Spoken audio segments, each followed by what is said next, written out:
My husband and I started talking on Instagram in July 2022. We really connected, and by August, we had officially started our relationship. He was a very fast guy.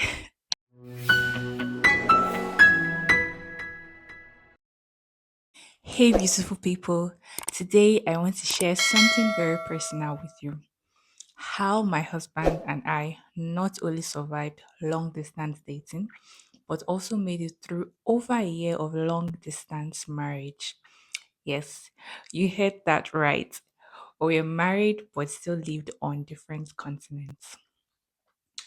So now, let me give you a background story first. My husband and I started talking on Instagram in July 2022. We really connected, and by August, we had officially started our relationship. He was a very fast guy. In June 2023, he made his first trip from Europe down to Nigeria to see me. Then in February 2024, he came back for our traditional marriage ceremony. We got married in February 2024, but we were still living in our different continents after our marriage. Anyway, I finally joined my husband in March 2025 after over 1 year of marriage. 1 full year of being husband and wife while living thousands of miles apart. Now, I know what you are thinking. How did you do it? Today, I want to share 5 key things that helped us not just survive, but thrive in our distance relationship and marriage. Number one, seek God's direction first. Probably sounds cliche, but it is extremely important. Before I met my husband, there was a season of waiting in my life. I had never really been single, but this time I made a conscious decision to wait. I surrendered everything to Jesus Christ and waited for God's direction while also working on myself, my character, my goals, everything that had to do with me. I was just waiting and I was just building. And when God saw that I was ready, that was when He released His Son to me. If my husband had come before my waiting period, I probably would have done something that would chase him away.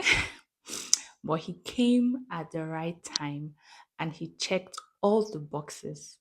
I tell him sometimes that if I had married someone else, the marriage would probably would not be this beautiful, but we thank God because He's the perfect will of God. Number two, your spouse must be God fearing and loving. Your spouse must be God fearing, not just God fearing.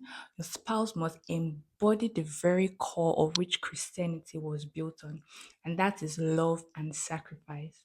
And a perfect example is Jesus Christ. If someone claims to be God fearing but does not have these qualities, man, I don't know, I don't know what to say. But I'm speaking from my own personal experience here. These were the qualities that I looked out for. My husband and I are really sacrificial towards one another, and we're able to express the love of Christ to one another every single day. So this is the foundation that made the difference in our long distance journey. Number three, communication and accountability are everything. My husband and I spoke every single day on video call every single day. The minimum we spoke was about 3 times a day, and I still have the records to prove this if you want to see. We talk about everything: work, spiritual life, family, our future plans, how our day was going. We talked about everything. So, with effective communication came accountability. There was complete transparency between us, and there was nothing to hide. So, when you're communicating openly, there is consistency, there is trust, and everything just works. So, number four, stay busy and purposeful. You cannot stay idle because an idle mind is the devil's workshop. My husband was working his 9 to 5 job, and I was learning fashion designing while I was in Nigeria, even though I'm not making use of this skill. But the point is, do not be idle. Find something meaningful to do and do it well. Remember Eve? She was just strolling in the garden with nothing to do when the devil came to her. When you are busy and purposeful, you don't have time to dwell on the distance or let the negative thoughts take root. So you keep your mind and body engaged, but not so busy that there's no room for God. Though. Plus, when you are focused on your purpose, you won't have time to be telling everyone your business. Number five, the fifth and final point, pray together. It is very important to put God at the center of your relationship. Despite the time zones and busy schedules, we made prayer a priority, whether it was a short prayer or a long one. We consistently brought God into our relationship, and the spiritual connection kept us bounded, even though we're physically, apart. So my final thoughts are these. Long distance relationships aren't easy, but they are not impossible.